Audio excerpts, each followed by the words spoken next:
Welcome to yet another edition of the Stats and Stacks podcast, where today we're going over UFC Shanghai Walker versus Zhang. First things first, make sure you smash that like button. Give a follow over on Twitter, over on Instagram, over on TikTok, wherever there's social media. There's a Stats and Stacks podcast coming off a phenomenal week last week. Both of our locks hit, both of our totals hit. And our two dogs, we had split decision losses, unfortunately. However, I bet the plus 3.5. You have to pay attention to that. They're giving you a good line on what you think they can win a fight, and you're getting plus money on them just to win a round. Saved our asses. Had a 10 fight parlay go through. Like it was a very, very, very profitable night. And it seems like that's the third time in a row that DDP, whatever fight night he's on, I win money. So I'm all in on DDP now. He's my guy. If he's fighting, I expect to make money on that card for some strange reason. This card, not so much. This one is a dumpster. It's just a dumpster fire waiting to happen. We know a lot of what the UFC wants, and I know a lot of just trappy lines. A lot of these, they're kind of leading you into taking the dog and they're forcing your hand, even though you feel like it's a 50-50 fight and the dog probably isn't winning, but then they give you a good number on it and you go and you're going to bet the dog and then the dog's going to lose and you waste your money. Like that is what they're doing. This is UFC Shanghai setup. That's all this is. But at the end of the day, we're coming off a profitable week and we are looking to just continue. So again, only 12 fights this fight card. So we'll go ahead and we'll just jump into the very first fight of the night. And the very first fight of the night is a trappy line. Like every single fight on this card is trappy in one way or another. The first fight we have Nergoze at plus 140, and that line is plummeting. We had Uran Sadi Badlioff. Sorry for the pronunciation. We have Uran at minus 165, over 2.5, and under 2.5 at a straight pick 'em. And the last time I checked, Dyer was like plus 110. Like everyone's putting money on Dyer. Why? It's not necessarily because of Dyer himself. He's 28 years old. And he's a little bit of a generalist. He's an okay wrestler. He's an okay striker. He has okay jujitsu to an extent. He can hit decently hard. Problems are he's one of these guys that were a victim of the 2025 undefeated curse, and he lost his very first fight of his career earlier. He came in and just was not himself. He came in and first and foremost was 4 pounds overweight. And he's not someone that notoriously misses weight, so he was just kind of out of it to begin with. He came out there and he got dropped by Bredson Ribeiro, and Bredson Ribeiro is one of the worst fighters on the roster. So that was kind of weird. So he comes in and he's struggling against a really, really bad fighter. He's losing, he's missing weight. It was just like he didn't want to be there. I don't know if he just got like UFC jitters or what have you. Everyone's going to talk about his face tick and how he continually touches his face and squints his eyes all the time. It is what it is. He's not going to change it. A lot of people have things that they do. Like I know Dustin Poirier lifts his shorts all the time. Like people talk about that, or just a lot of stuff that happens. So at the end of the day, the ticks don't bother me. Him coming in overweight and looking like he doesn't want to be there is what bothers me. I'm hoping that that's a one-off. That's why people are betting him. If that is a one-off, he can definitely win this fight. Again, he did get dropped and he did get chin checked, but he is someone that continued to march forward. And when he got dropped, he decided to switch it up from the KO to the wrestling, and his wrestling looked good up until he got Kimura from guard, which is not good at all. His jiu-jitsu is generally fine. I don't know what was going on with him that day. I'm chalking it up to a bad day in the office. His opponent is another person that fell victim to the 2025 undefeated losing. It is just happening over and over and over again. It's insane here. Murin is 9-1. He's 31 years old. He's gonna have a 5-inch reach advantage. He'll probably have the crowd behind him. Maybe not. Kazakhstan's not really like a I don't know if the crowds really even care about this one. His striking's okay. His cardio, he does slow down in a lot of his fights. He doesn't throw with the most volume in the world. He's a little hittable. And I've seen him chin checked on multiple occasions. He's kind of sloppy, to be honest with you. I don't understand why people like this guy so much. He carries a fun fight style and he goes to war all the time. But you shouldn't be going to war on the regional scene. That's very, very concerning. The fact that all of his fights get relatively close. Don't get me wrong, he's a finisher. He goes to war and then he finishes you. But he has split decisions on the regional scene. In his last fight before the UFC, this Leon guy is atrocious. And he was getting dropped left and right before he got a round three Kimura. Before that, he was in the round four. Like this guy is just. He's a little overrated, in my opinion, to be honest with you. He does a good job fighting while he's tired, but he too has been chin checked multiple times. He hasn't been knocked out yet. He carries a decent amount of power. But both these guys are kind of sloppy. The problem is Urine is sloppy all the time. Dyer isn't great, and he's pretty low volume himself. But he's generally at least a little more technically sound most of the time outside of whatever happened last time. So check weigh-ins, check his demeanor. If the bright lights are just getting to him and all the ticks and all that, like it's just a mental thing, that is perfectly fine. If he's a confidence fighter, I just know not to bet on him. But as a dog, I'm going to try it again and hope it was a one-off. So at that point, if they're both 100%, Dyer is the better fighter. He's the smaller guy, but he's stockier, and he's a little more technical. So the pick is going to be Dyer, the bet's going to be Dyer, but I do it now before this line plummets even more so because neither one of these guys should be trusted. And we're gonna start this fight card kind of hot because we're gonna take another dog here and Long Zhao at plus 110, going up against Su Young Yu or Yu Jitsu at minus 130, over 2.5 minus 315, under 2.5 plus 230. We're already talking about betting on Zhao, so let's just go ahead and go over his record now. He's 27-9, which isn't the flashiest record, but he's one of these guys that are constantly improving each time out. He's 27 years old. He's going to have a 5-inch reach advantage. It's China against South Korea. He's going to have the crowd behind him. He has good striking. He has really high volume. He can get taken down, but it's not easy. It's 77% takedown defense. His jiu-jitsu's fine. His cardio's fine. He can slow a little at the tail end of round three, but overall, he's not a bad cardio guy at all. And again, you can take him down, but if you do get him down, he has a pretty urgent get-up game. He has a lot of close fights, a lot of split decisions, and decisions in general. But he's been putting stuff together. He's very well rounded, and I do think with the crowd behind him, it's kind of his fight to lose. I just think he's more well rounded. Let me not say that. I think he is the more well rounded fighter. He's an okay jiu-jitsu practitioner. He's an okay wrestler. He's an okay striker. On the other side, we have Sung Young Yu or Yu Jitsu. He has a sick name. But he's not really that good of a fighter. His cardio is actually worse than Zhao's. So if I'm scared about Zhao gassing in round three, you should be gassing out as well. He's a really good wrestler and he's a really good grappler, but he can't strike to save his life. Zhao knows he's one-dimensional. He knows what he's going to have to do to win this matchup. And he fought someone very similar in the road to UFC finals where they can only grapple. And I'll tell you what, that went to split decision, and that could have went either way. I thought Zhao won. I had money on Zhao, so I was a little biased.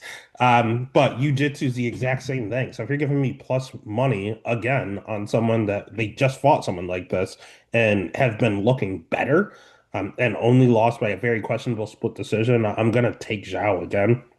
He's 29. He's low volume with bad cardio. He's just a grappler through and through. So at the end of the day, wins against AJ Cunningham aren't impressing me in the least bit. So for that reason, I'm going to go ahead and I'm going to side with the hometown guy. The pick is going to be Long Zhao. The bet is going to be Long Zhao at plus 110. Next fight of the night. Good God. We are waking up at 3 a.m. to watch Yiza as a minus 1,200 favor. How on earth are we here? I don't understand what's happening. Oh, and then I look at it. He's fighting Weston fucking Wilson at plus 750. Over under set at 1.5. Over 1.5 plus 140. Under 1.5 at minus 180. Let's start with Weston Wilson, I guess. A lot of people get into the UFC because they're friends with someone.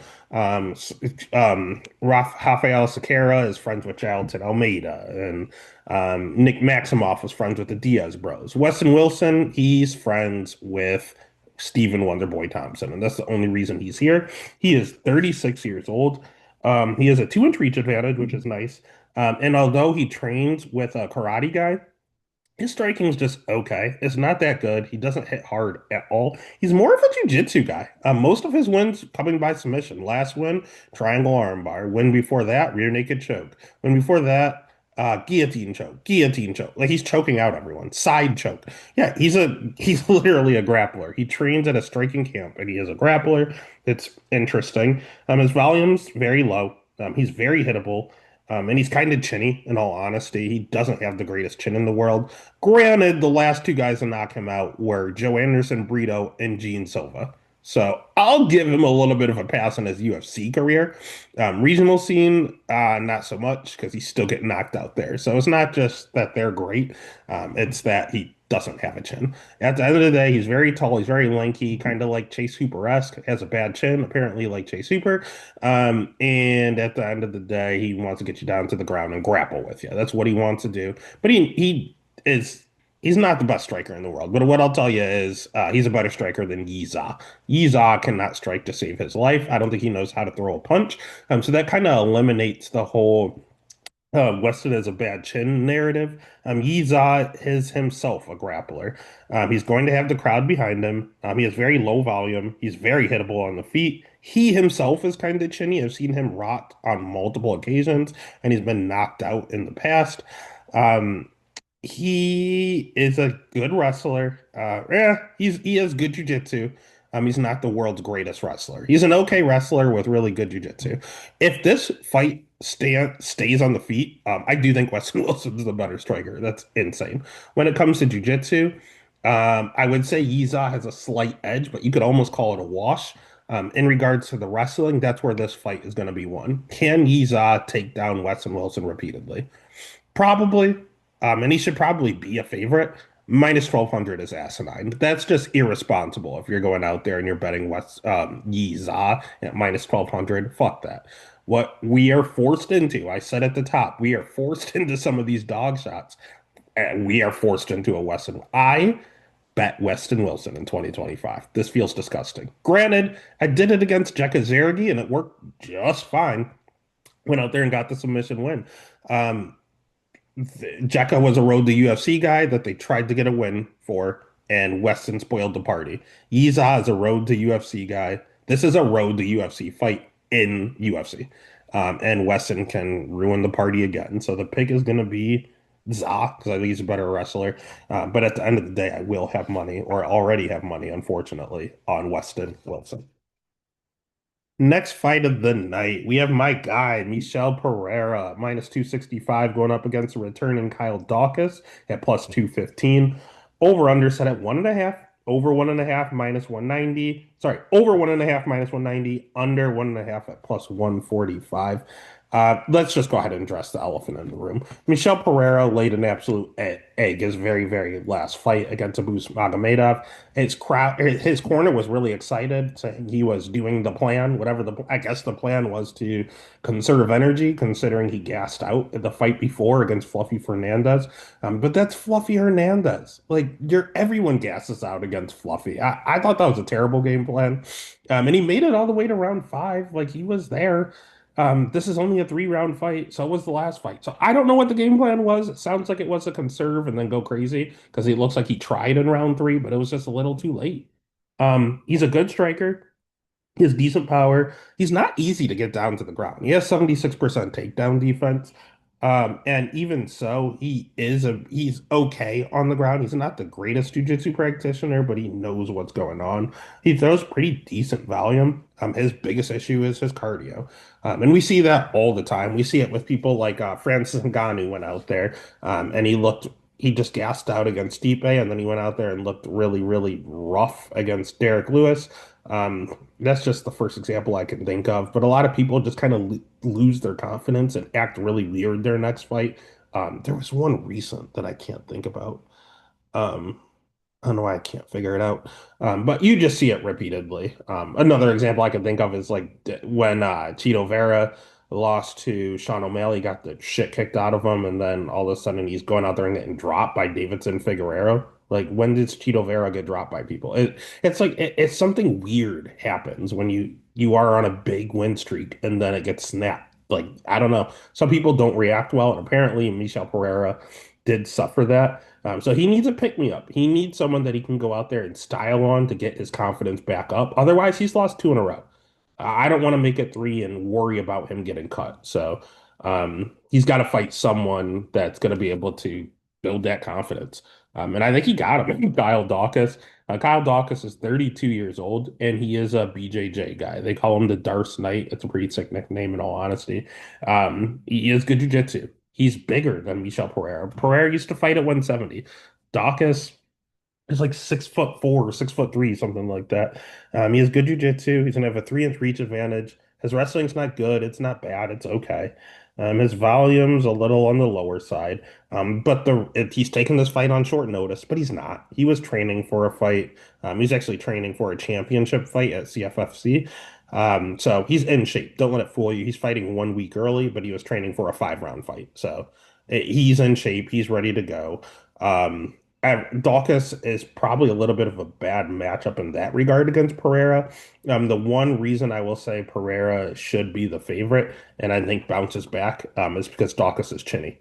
And Pereira is a knockout artist. And how do you get your confidence back more than getting a knockout? And what I really see is Pereira going out there and realizing, hey, I could get cut if I go out. If I'm boring and I lose a third fight in a row, I'm probably getting cut.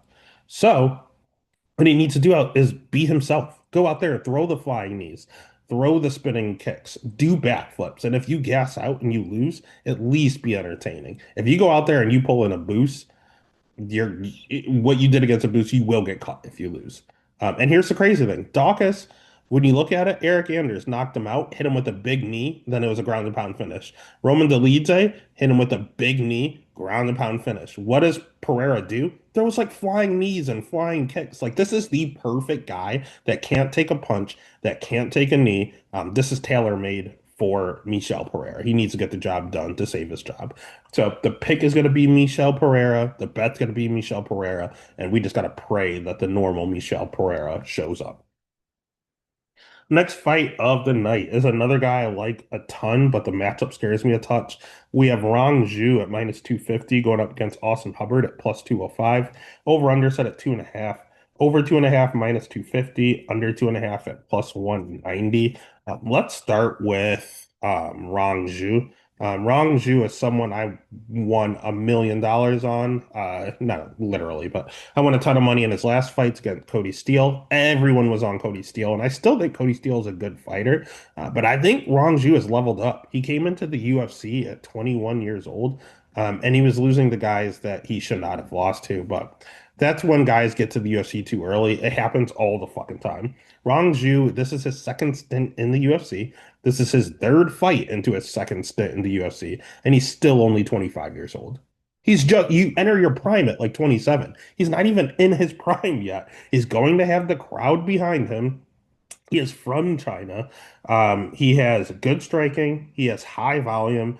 He has 84% takedown defense. He is not easy to get down to the ground. And if you do get him down to the ground, he's serviceable on the ground. He's been submitted a ton early on, but he's shored up that game and he's getting a few submission wins as of late. So I think Ronju is the complete package. The thing I love most in this matchup is his speed. He hits decently hard and he's fast, man. He's really, really quick out there. And to throw that much volume and look that much faster than your opponents and have it be that difficult to take you down to the ground, you are an absolute menace. And we saw it in his last fight against Cody Steele.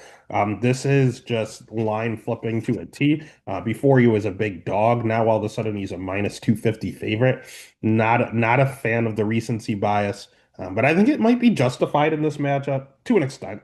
He should be a favorite. This is a little big though, because Austin Hubbard is the definition of a generalist. He has okay wrestling, he has okay striking, he has okay cardio, he has okay jujitsu. He has good fight IQ. I'll give him that. If you're a really good striker, he will wrestle you. If you're a really good wrestler, he will just sprawl and brawl. Like he knows the assignment. He trains in elevation, so his cardio's generally okay. His level of competition's okay. He does everything just moderately. He's not bad anywhere, but he's not great anywhere. So, do I think he comes out here and tries to wrestle Rongju? Absolutely. He is a smart guy. He knows his path to victory. If he just stands on the feet, stays on the feet with Rongju the entire time, he's going to get pieced up. He's going to get just doubled up on the volume. That's what it comes down to. He's going to have to mix in takedowns. He's going to have to stand with Rongju for a little, get a takedown, try to hold him as long as possible, and then just try to stay competitive and throw volume out there. Problem I have with Hubbard is that he is starting, although he trains at elevation, he has slowed down in his last few fights. He got tired in his return fight. Again, this is his second stint in the UFC. So it's cut guy versus cut guy. Kurt Hollabaugh went out there. He gassed out against Kurt in the finale in The Ultimate Fighter. And his cardio cost him. He was winning round one. He won round one. And then he slowed down and gassed out in round two, which was interesting. Michael Figlak, that was a very questionable decision. And he slowed down in round three. Alex Hernandez, he looked fine. But then the Markel Madero's fight, he slowed down in round three. So that's one, two, three, four. Three of his last four fights, he slowed down in round three, or even round two for one of them. So a little questionable. He's 33. He's not super old, but he is leaving his prime. I'll say your prime is about 27 to 33-ish. When you start hitting 34, 35, you're in some trouble. So at the end of the day, you already see the signs of him slowing down. I think it's wrong Zhu all day. It's just Austin fights everyone close. I mean, look at his last few fights. Split decision, split decision. Mike Figlat could have been a split decision. In the Ultimate Fighter House, split decision. Like he loved split decision. So um, he fights everyone close. Just be cognizant of that. But at the end of the day, we are in Rongju's home country. Even if it is a close fight, hopefully he gets the nod. Hometown cooking. Pick is going to be Rongju. Bet's going to be Rongju. And we're going to need some hometown cooking in this next fight because it does scare me quite a bit. We have Lonier Kavanaugh at minus 205 going against Charles Energy Johnson at plus 170. Over under set at 2.5. Over 2.5 minus 395. Under 2.5 at plus 280.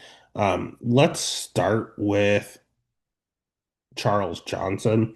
Charles Johnson's 34 years old, so again, just leaving his prime. He's gonna have a 3-inch reach advantage, and his name of the game is his nickname, Energy. He has good cardio. I mean, it's okay jiu-jitsu. It's actually underrated. His striking's really good.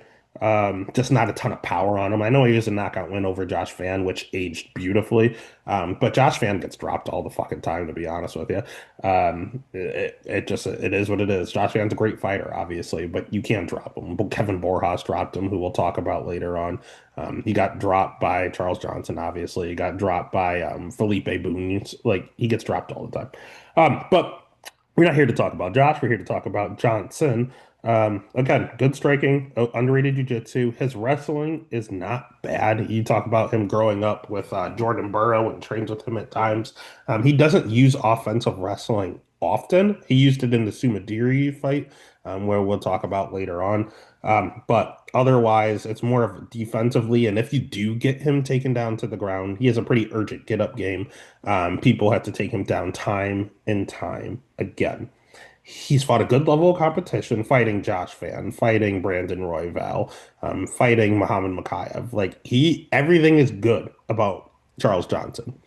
Here's what I don't like: the Ramazan Temurov fight. His last fight, he got dropped. He's known for being really, really, really durable, but we're starting to see cracks. We saw it in his last fight. Sumadershi, he went life and death with. Um, Jake Hadley, he did well. But as that Maxim, sorry, dropped him real badly in round one, like to where he probably could have ended the fight. We're seeing it often now where I think Sumadershi dropped him too. I can't recall. That was one of the first fights I watched doing fight tape. I don't know how I forgot that fast. I remember it being super competitive. But at the end of the day, he keeps getting dropped now. The Iron Chin guy is 34 years old and he's starting to get dropped. That is not good when you're fighting Lonier Kavanaugh, who is a big power puncher. He's 26 years old, so he's just entering his prime. The problem I have, he's 9-0. And again, the year 2025 are taking everyone's O's. He has good striking and he has good wrestling to mix in if he needs to. His last fight against Felipe Dos Anjos, Felipe Dos Santos. He went out there, he struck round one, and then he mixed in takedowns in round two and three and got the decision. Fight before that, and Felipe Dos Santos is a tall, lanky striker. Fight before that, he fought Jose Ochoa, who is a tall, lanky striker, and he did not shoot any takedowns, but he played it safe, and ultimately got the win. Fight before that, Antoine Ho was on the Contender Series, who is a tall, lanky striker. And he went out there and got a check left hook and got the knockout 2 minutes in. But if you really look at it, his last three fights, every single fight in the UFC, he fought a tall, lanky striker, and it's been getting harder and harder. Antoine Ho, Jose Ochoa, I actually think is better than Felipe Dos Santos, but Ochoa took that fight on like a week's notice, and it was his debut, so we'll say it was easier. And then Felipe Dos Santos, he's just taking a step up and getting a harder level. It's like he's in a video game, and he's just moving on to the next level, fighting the same fucking type of fighter. And now we're on to Charles Energy Johnson. He's a tall, lanky striker. But he doesn't hit as hard as Dos Santos or Ochoa.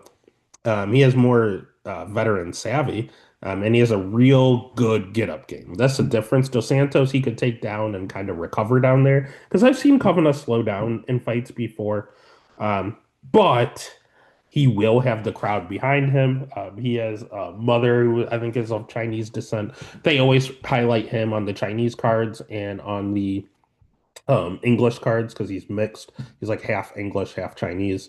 And they will utilize the hell out of him for that. I don't know, man. This fight should be pretty close. The other thing I'll think of is Charles Johnson. His last fight against Ramazan Timurev was a short, stocky power puncher that mixes in wrestling, and he lost that fight. And that's exactly what Kavanaugh is. Charles Johnson fought someone just like Kavanaugh and lost. Kavanaugh fought three people in a row like Johnson and won all three. Kavanaugh should win this fight, but this is going to be the hardest one yet, and they're giving us plus 170 on Energy Johnson. And that's where the trap is. Charles Johnson might be the livest dog on the card, but I don't think he's going to be the one to win. And I think the UFC is hanging that line, or sorry, Vegas is hanging that line, knowing everyone and their mother is going to make Charles Johnson the dog of the week. And I think he's going to get outclassed by the hometown kid. I think that's what's going to go down. I think it's going to be greasy. He could potentially be a split, but I think Vegas is trying to fool you, and I'm not falling for the trap. The pick is going to be Loner Kavanaugh. Bet's going to be Loner Kavanaugh. Vegas has me with another one here. We have Mahashate and Gage Young, both at minus 115, basically a straight pick 'em. We have the over-under set at 2.5, over 2.5, minus 165, under 2.5 at plus 130. Oof, God. All right. Let's start with the hometown guy in Mahashate. Mahashate is 25 years old.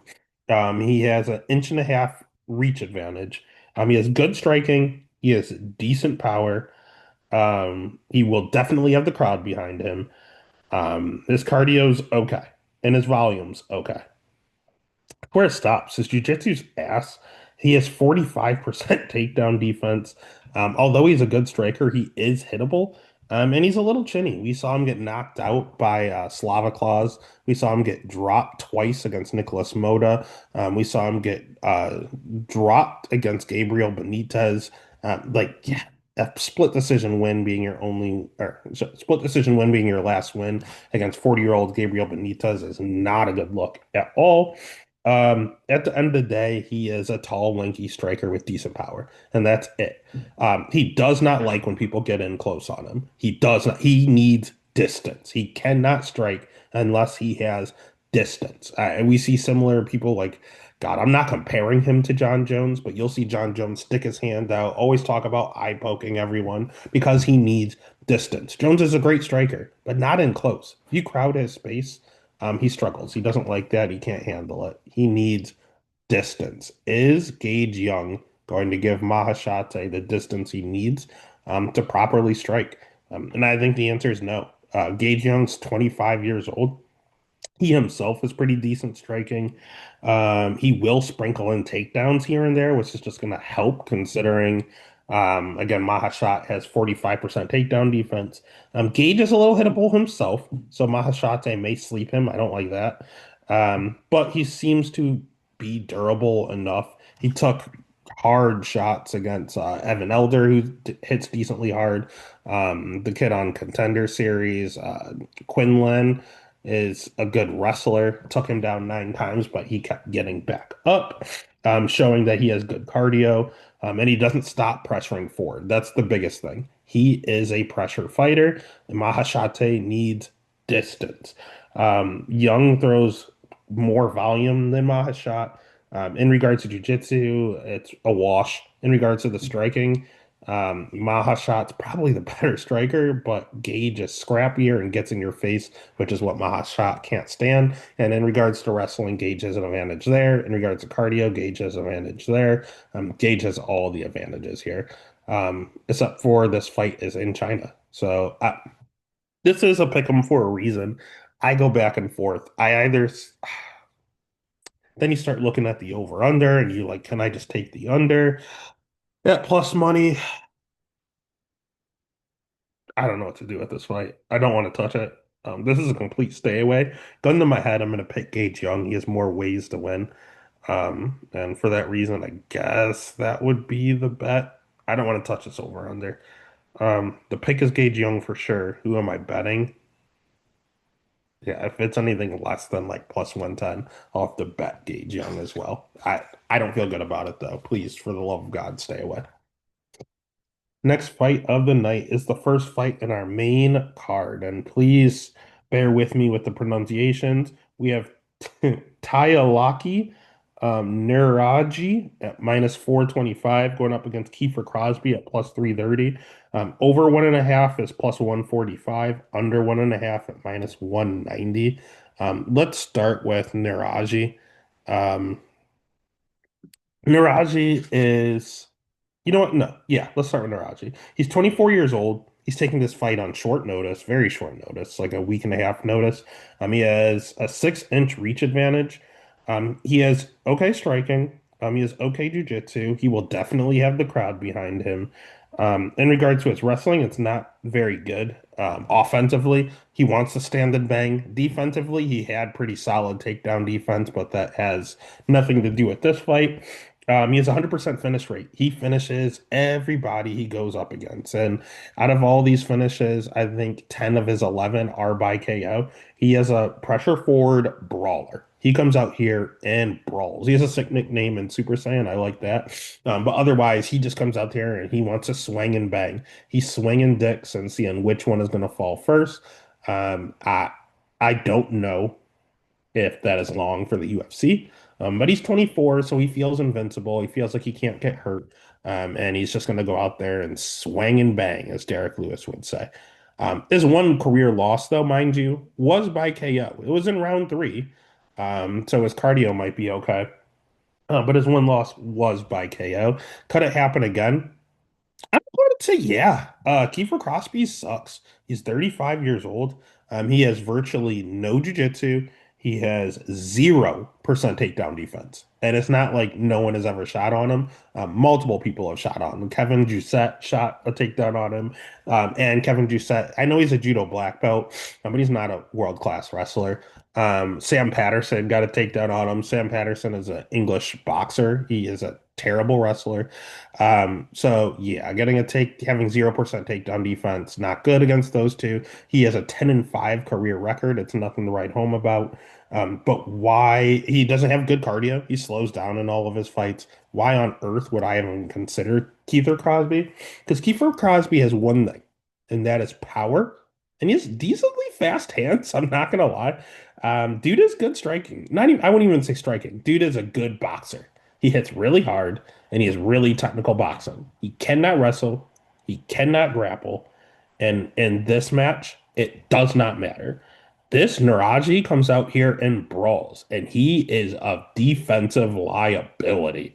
Kiefer Crosby, yeah, he has 5 career losses, but let's go ahead. Let's peel back the curtain and see how he lost. Sam Patterson submitted him. Kevin Doucette submitted him. Georgie submitted him. Charlie Leary, doctor stoppage. And then Mike Jackson was an illegal knee. So he got DQ'd. There was a doctor stoppage, and then he got submitted 3 times. He never got knocked out. So this march forward and brawl approach is danger. Alex Oliveira tried that. A UFC vet got knocked out in round one. Brian Lowe, whatever his name is, I watched one out there. It lasted 1 minute, got knocked out in round one. He is a round one finisher. Niraji is a round one finisher. They are going to swing and bang, and I cannot tell you which one's going out. But I can tell you one of them has been knocked out before and one of them has not. And the guy that's been knocked out before is taking the fight on short notice and is a minus 425 favorite. Call me fucking crazy, but the pick is going to be the UFC vet in Kiefer Crosby. The bet is going to be the UFC vet in Kiefer Crosby. Um, yeah, that's the way I'm taking. It's dog or pass. I don't know how I got there, but I will bet it. And I'm going to bet him by KO as well, probably. Next fight of the night, we have the aforementioned Sue Madirji at minus 165 going up against Kevin Borjas at plus 140. Over under set at 2.5. Over 2.5 minus 270. Under 2.5 at plus 200. Let's start with Sue Madirji. Sue Madirji he's 29 years old, is going to have a 4-inch reach advantage. He has good striking. He has 67% takedown defense, but it's been getting much better. He started training over at Team Alpha Male, and his grappling, his jiu-jitsu, and his wrestling has gotten better, and we saw that on full display in the Charles Johnson fight. His volume's good, his cardio's good, his power's decent. He will have the crowd behind him. He is the Chinese fighter here, and the UFC knows what they're doing. It's a striker versus striker matchup. He is a striker by nature. He's only a striker. And if you give him other strikers, he goes out there and gets the job done. You give him grapplers like Tim Elliott. Charles Johnson decided to wrestle that guy. Charles Johnson wrestled one time his entire UFC career. It was against Sumadirji. So that shows how good Sumadirji is on the feet. Matt Schnell grappled. Louis Smoka grappled. That's what you do to this guy. If you stand and bang, you're going to get KO'd. Or you're just going to ultimately lose because he's a very, very good striker. On the other side, we have Kevin Borjas, who's a 27-year-old striker. He does the exact same thing as Sumadirji, only he has a really, really, really good jab. That's his best weapon. But he's going to be at a 4-inch reach disadvantage. And Sumadirji has a good jab and manages distance really well. I think Kevin Borjas is underrated. I bet him big time against Lazy Boy. And he went out there and made me look like a genius. I love Kevin Borjas for that. When you look at his losses, he lost to Alexandro Costa, who I think is underrated. That guy is good. And he lost to Josh Van, who's about to fight for the title. He has good losses. Those are his two losses. Like Borjas is a good fighter. It's just stylistically, God, they both have 65% takedown defense. And Borjas, although he's from Peru and they generally have unlimited cardio, he can slow a touch. I think Sue has a reach advantage. I think striking's a wash, but Sue has a reach advantage. Sue will have the crowd. Sue has a volume advantage. No, it's about the same. I take that back. But Sue does have a cardio advantage. He might have a jiu-jitsu advantage. Yeah, I think it's Sue here in a really close fight. I can see this going to split decision. I mean, the split numbers are odd. Vegas is trying to tell us something. Sumadirji to win by split decision is only plus 450. Why? That seems abnormally low. I know they expect a close fight, but god damn, plus 450, there's no meat on the bone for a split. So something sketchy there. The safest route is to just bet the over at minus 270. That is the bet you should make. If you are destined, if you want better odds and you want to pick a side, Sumadirji minus 165 is a side here. So the pick is Sue. The bet is going to be the over 2.5. Next fight of the night is another one that feels gross. We have Sergey Pavlovich at minus 250 going up against Waldo Cortez Acosta at plus 205. Over under set at 1.5. Over 1.5 minus 165. Over 1.5 minus 165. Under 1.5 at plus 130. Let's start with Sergey Pavlovich. I think he's a little overrated. Sergey's 33 years old. He'll have a 6-inch reach advantage. He has good striking. He has a ton of power. He does like the press forward. He has a sneaky good wrestling game. But he doesn't like to utilize it because he'll get tired doing it. He does have a little bit of a cardio issue, and he has been chin checked in the past. We've seen him knocked out, and we've seen him rocked in other instances.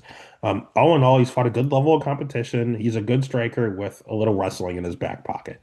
No jiu-jitsu to speak of, but we're at heavyweight, so jiu-jitsu is generally, obsolete and or just, if you want it, you can. It's optional. Apparently at heavyweight.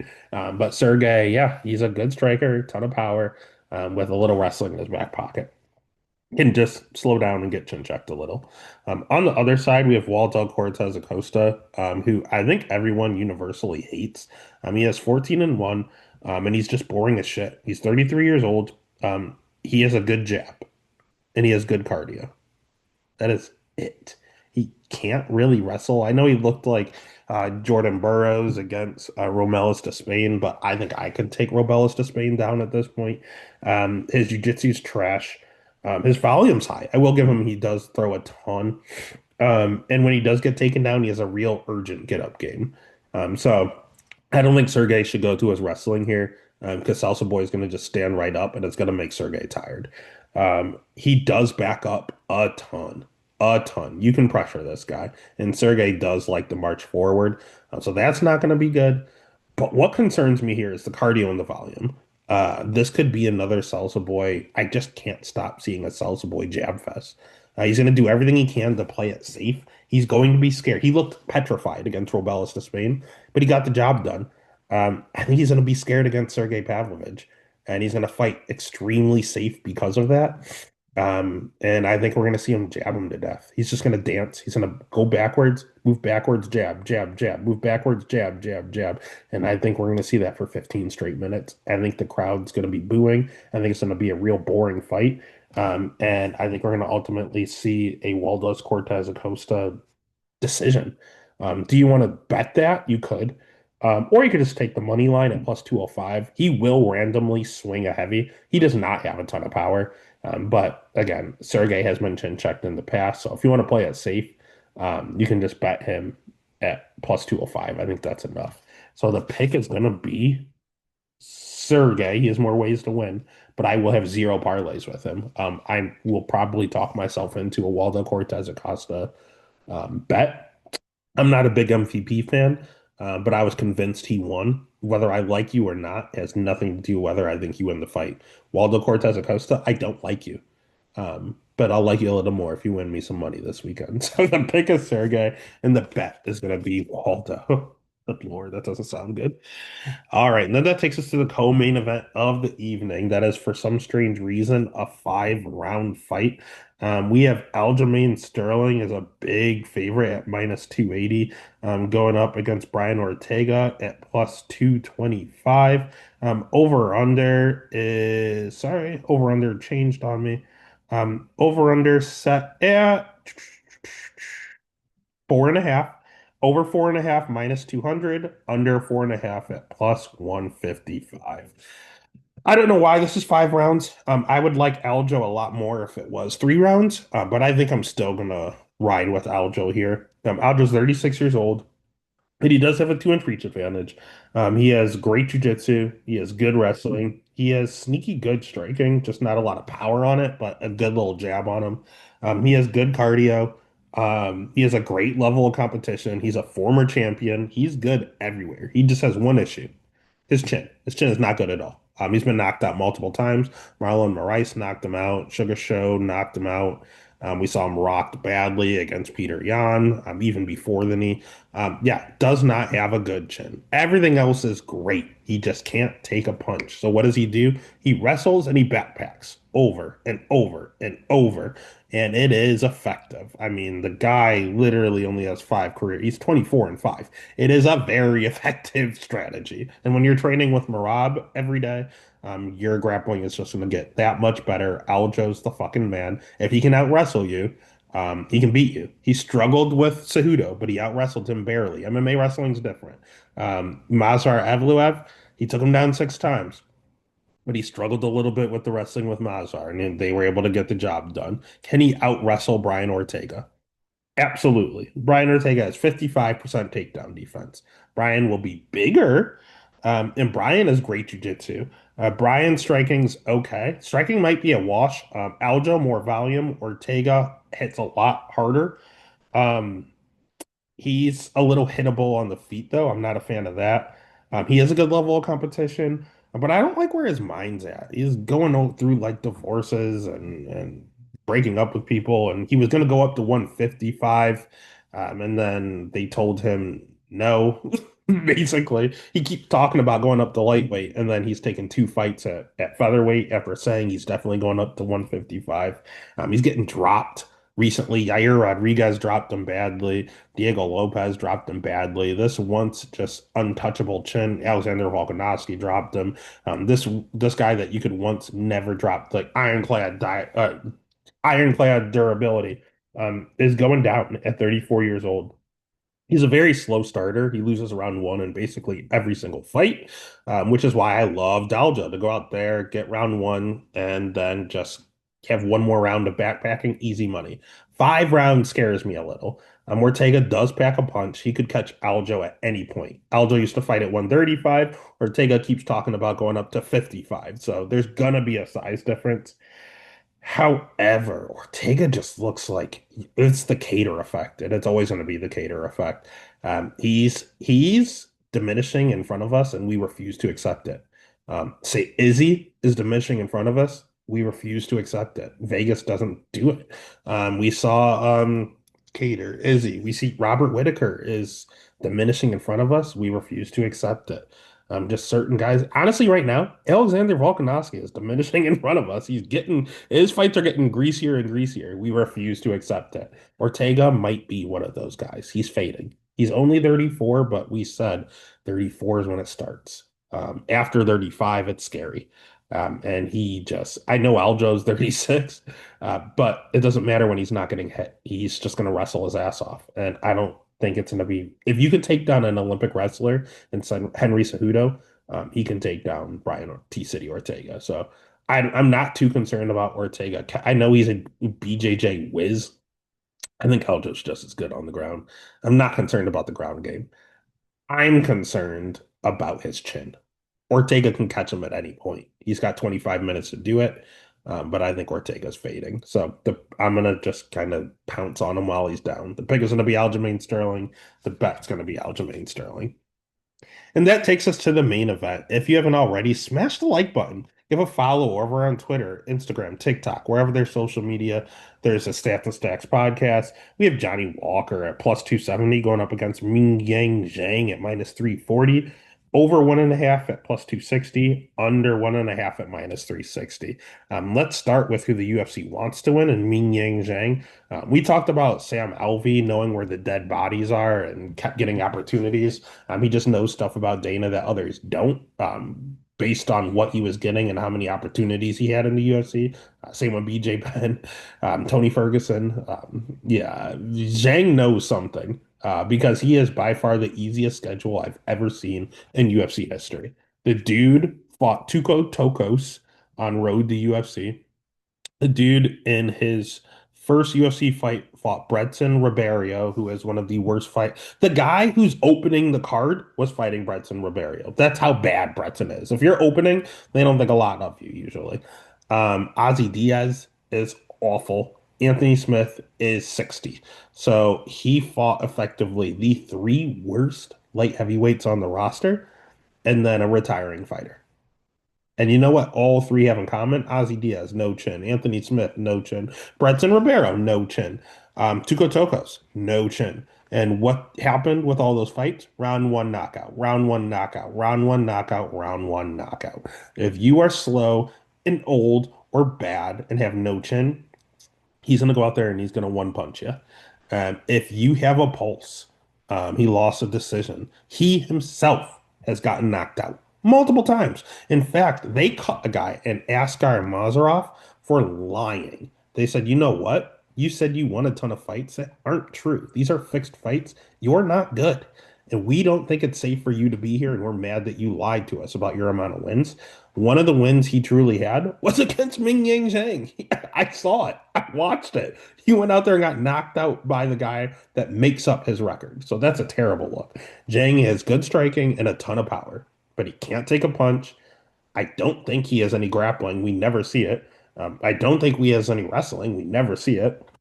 No, the crowd behind him. Uh, that's all he's got. That's all he's got. On the other side, Johnny Walker, not much more.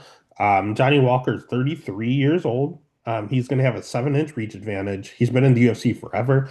We talked about Aljo wanting to go up to, or not Aljo, Brian Ortega wanting to go up to lightweight. Johnny Walker said he was going heavyweight, and then all of a sudden he's getting fights booked at 205. So that's interesting.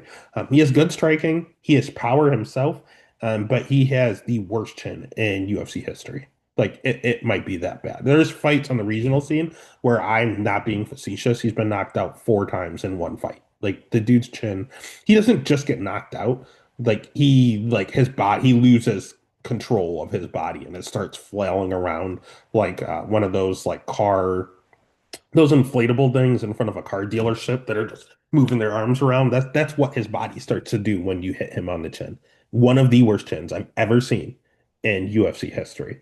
He's a BJJ black belt. He has a submission win over Ian Cutelaba.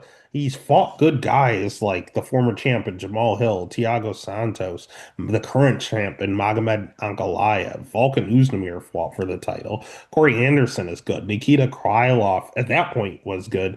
He's fought really good guys. Does he have good wins? Yeah, he knocked out Khalil Roundtree.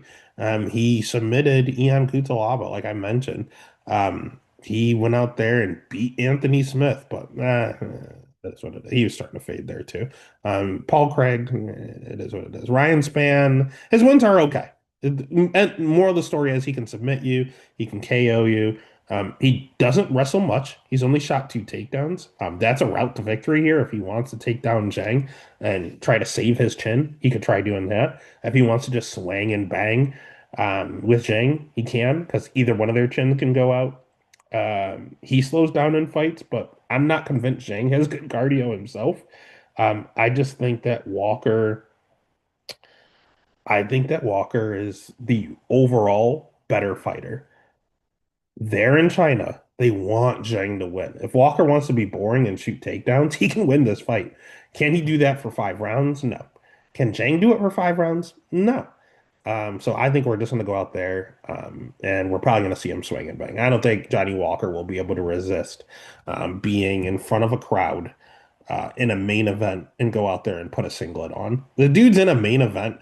If it's not obvious, the dude has not won a fight since 2023 against Anthony Smith, and he's in a main event. They want him to lose. Zhang is a setup. But I just think people are underestimating how bad Zhang really is. So for that reason, I'm going to actually do what we did last week. I'm going to bet Zhang in every single parlay, but then I'm going to hedge with Johnny Walker because Walker is live and Walker by sub is a crazy call. That's also live. Pick a Zhang. Bet is going to be Zhang in all parlays and hedging the hell out of Johnny Walker. Please keep in mind this fight is at 3 a.m. That is when the fight card starts. So if you're not going to be up, I understand it. Make sure these fights are in. If there's no hedging or live betting or anything like that, this is going to be a crazy card, a crazy weekend. That's UFC Shanghai Walker versus Zhang. God, if we're going to wake up at 3 a.m., for the love of God, let's win some money. Let's get after it.